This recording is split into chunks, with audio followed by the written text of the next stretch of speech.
But due to soaring housing costs, the 34-year-old can't afford to live there like her parents, a teacher and public relations professional, could on middle-class salaries. In the summer of 2021, the Ivascas moved to Lisbon, Portugal, citing the affordable cost of living and laid-back culture as key reasons. Where can you live in the center of the city in America and look at the ocean and eat fresh seafood and work in your freelance entrepreneur lifestyle?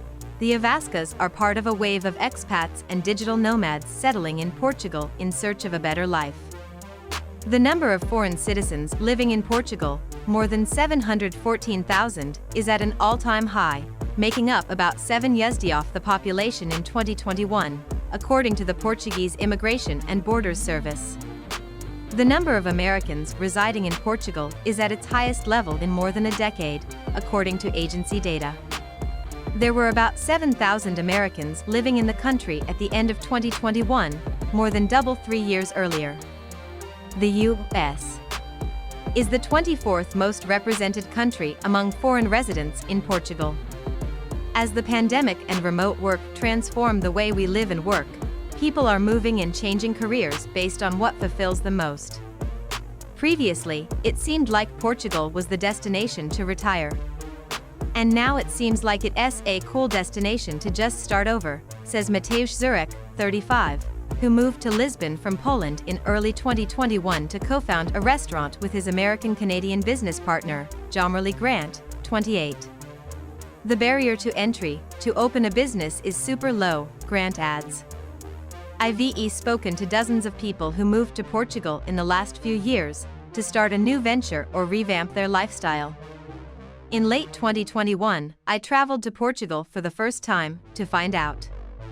What many foreigners say draws them to Portugal is its low cost of living and high quality of life.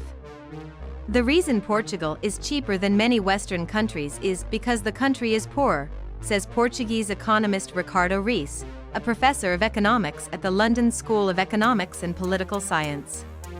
Therefore, the costs of most things that require a lot of labor are cheaper. As an American tourist from Los Angeles, California, daily living in Portugal feels cheap. In comparison, I cry inside anytime I need a late-night Uber in Los Angeles or New York City, my previous home, typically costing me $50 to $70. I met a few Americans who have significantly upgraded their standards of living since settling in Portugal.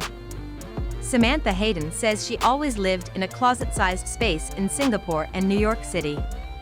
After moving to Lisbon in the summer of 2021, the 32-year-old consultant now rents a 3-story house, complete with 2 offices, a dining room and a garage, just outside the city center.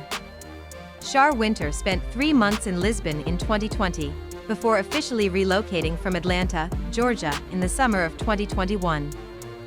Foreign residents also have access to the country's free national health care. Portugal is often referred to as the California of Europe. Except you get California temperatures and beaches without California prices. Black Americans will normally find that they retreated well here and won't have the same type of lethal racism that you see in the US, Winter says. I really came here for a lot of healing, honestly, says Diara Parker, a 32-year-old equity consultant who moved to Lisbon from Madison, Wisconsin in early 2021.